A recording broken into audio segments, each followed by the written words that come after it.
This 110 turned up on a tow truck the other day. I knew it was coming. It came from Montreal. We've seen it before. It's got a clunk on the back end or something like that. I think it's a universal joint.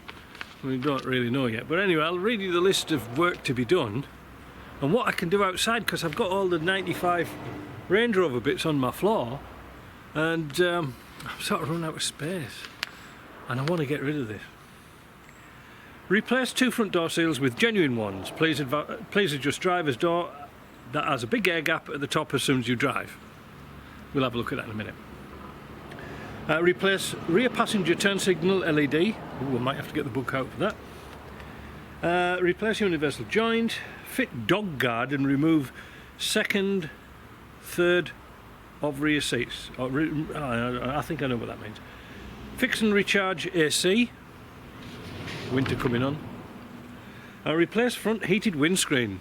Nope, I can't do that.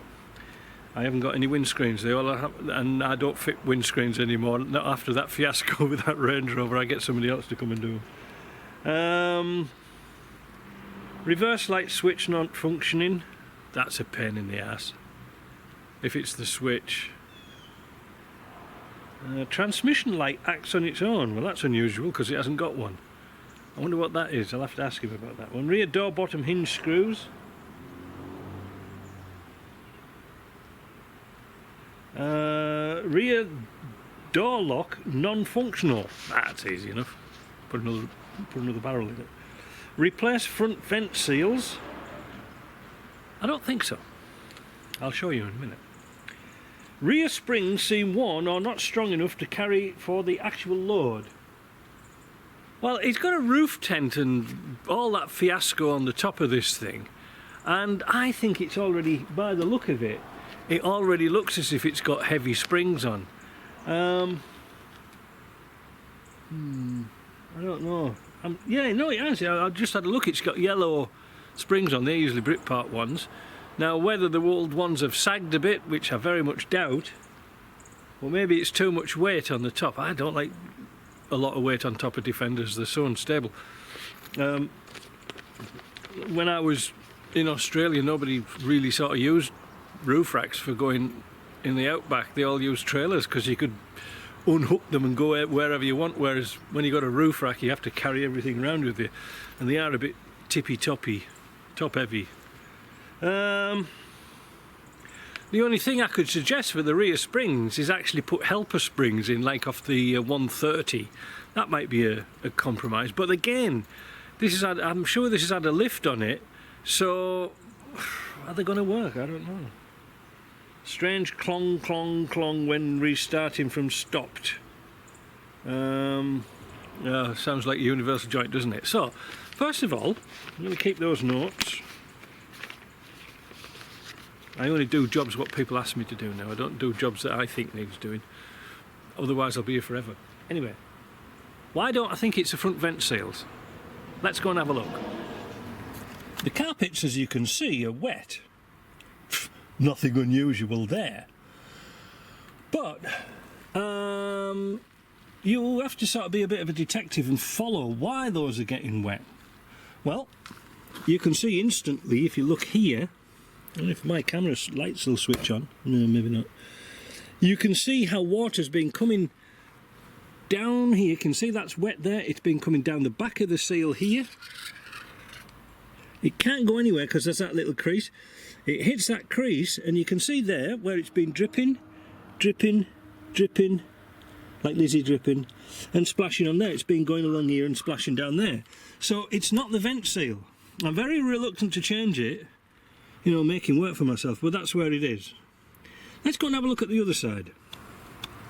Actually, I don't know what he's saying about there's a gap at the top. That's really tight up there.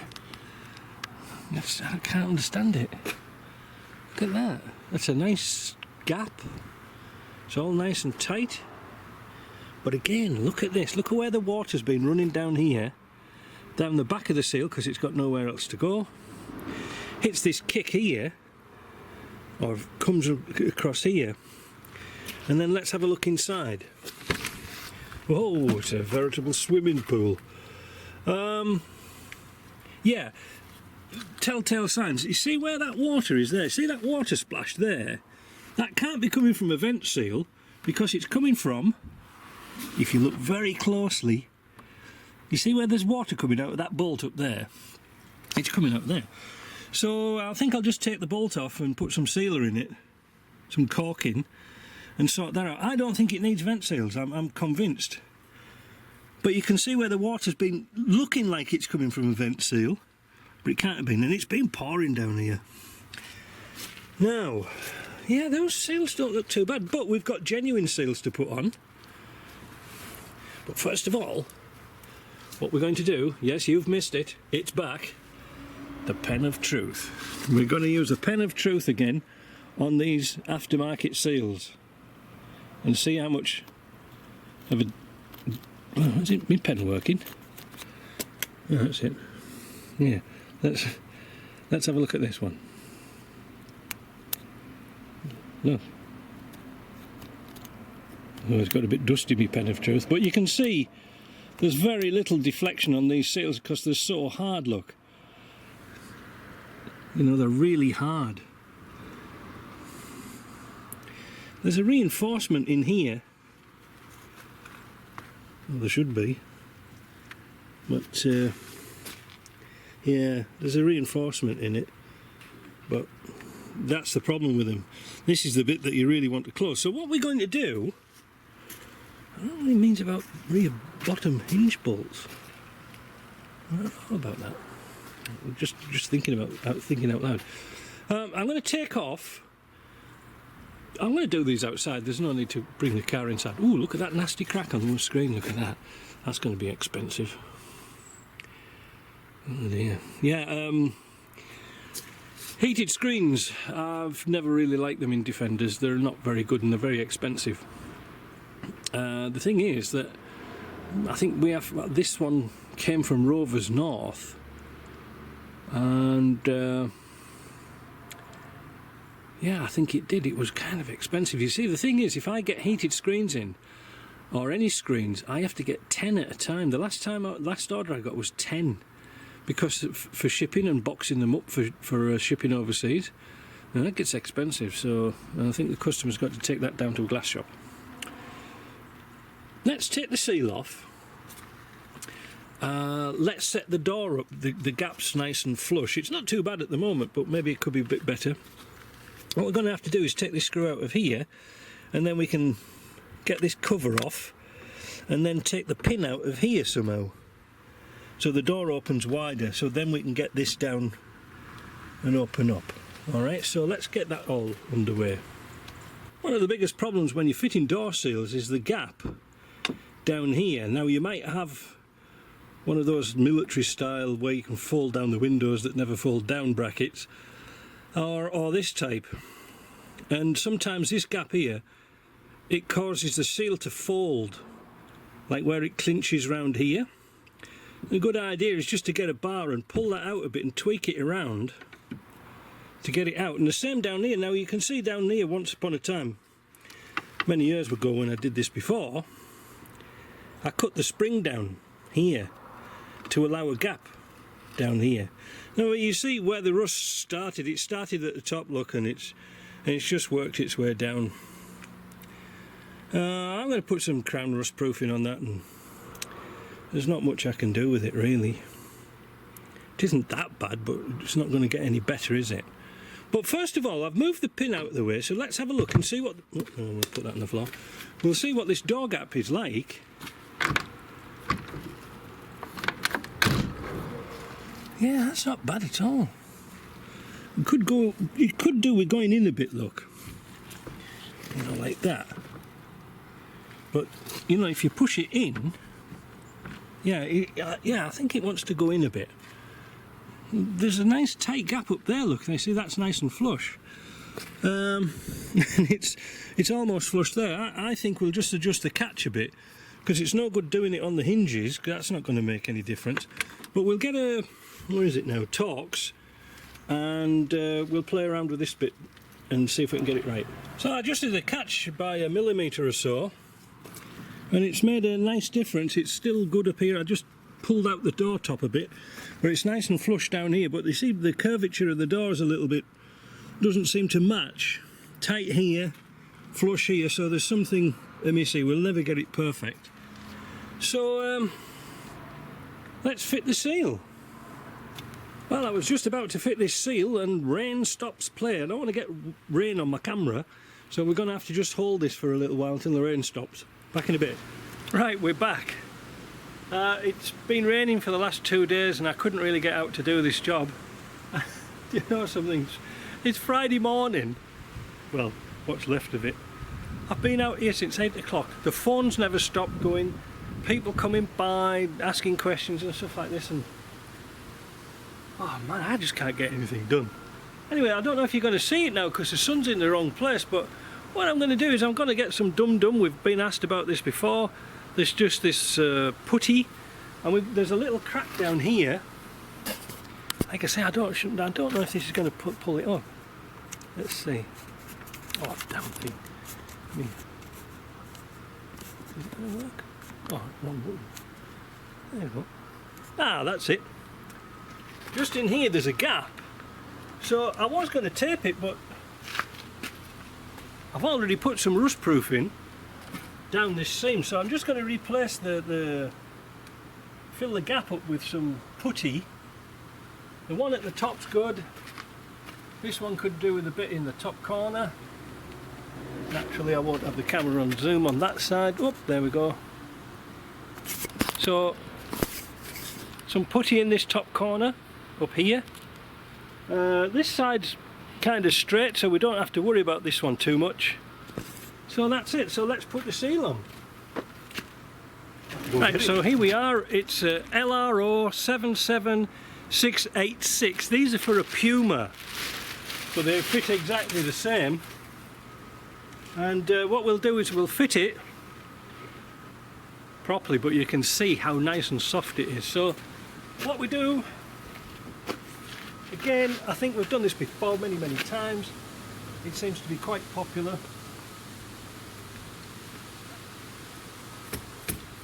Start in the top corner first and make sure it does go right into that top corner. You know, they're a bit, this is the hard bits to start off and get it right tight at the top. There we go. And then we can start to put the trim on. Don't want to put it on all the way. And then in this top corner, right tight into that corner. Get the seal on. Rock your seal backwards and forwards. Tap it on with a hammer. Next, down at this bottom corner, we fit this bit. You see it's all pre-cut. Fit that bit right down at the bottom corner first and work your way up. Keep working into the middle, because this is the bit that's tricky.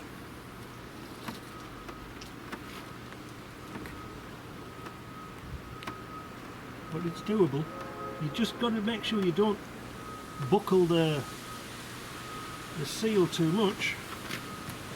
Again, just rock it on.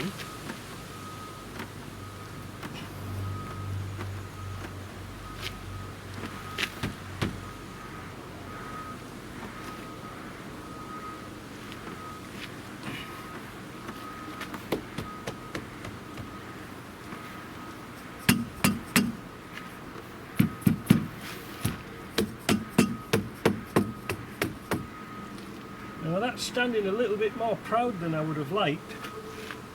So what I'm going to do is take it off the bottom again and do it a different way. Go into the corner.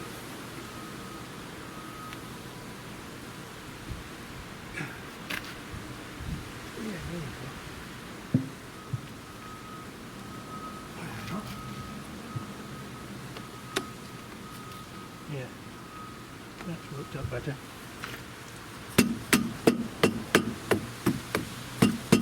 See, it's got a bit of a pucker on there. That's normal because These have got a bit of foam reinforcement in here, but it's nowhere near the other one. Nowhere like it. Let's have a look at this side. I'm sorry if I got my back to the camera, but I can't really do much about it.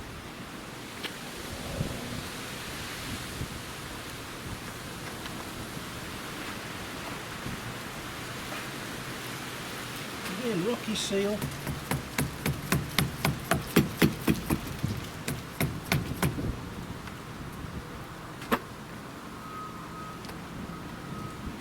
There are so many wires behind this panel, you know, accessory wires, that I'm sort of reluctant to take it off.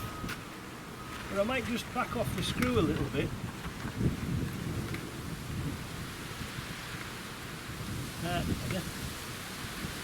Get that in.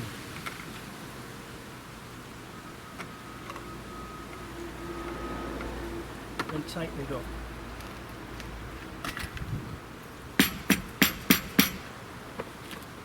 Again, we've got to get that right tight into that corner. Really super tight.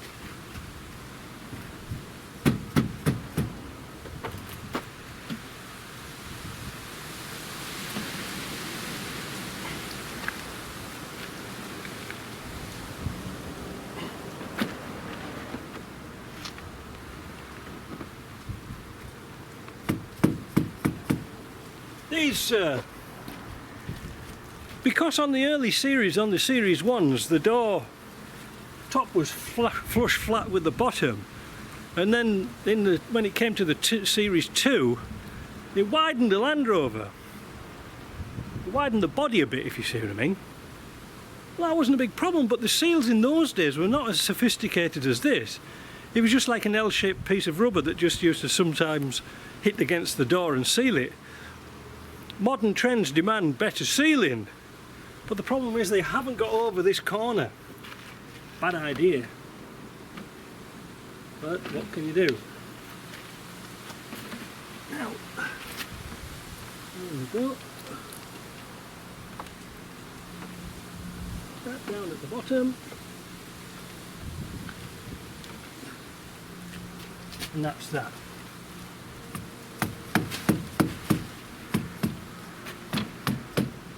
Now, with the seal in place, we shall now get out the pen of truth. Now let me put the camera over here somewhere. Damn, it's so bright today. You know, it's been pouring down. But anyway, look.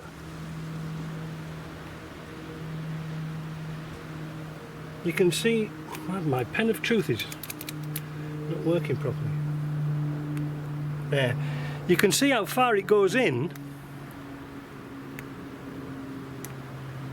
and clicks. So what does the door shut like? I don't know. Let's put the pin back in on the check strap.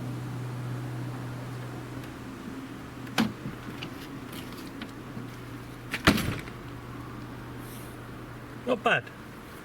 A little bit sticky out here at the top. But that's because it's got resistance there, but you can see how soft that seal is. Well, that's shut pretty good. Nothing wrong with that. Nice and tight round here. Yeah, that's alright. And you can see, well, maybe you can't see, I don't know, I should really have a cameraman. Down here, the gap's kind of nice, you know. I mean, it's as good as you're going to get for a 1984 truck. So I don't know if this video is going to come out all that well, but what I'll do is I'll re-record it for the other side, because like I say, I'm in the sun here and I can't see what the hell I'm doing. So I'll go and fit the other side, because we've seen taking the door off and adjusting it already. I might just edit this bit out, we'll see.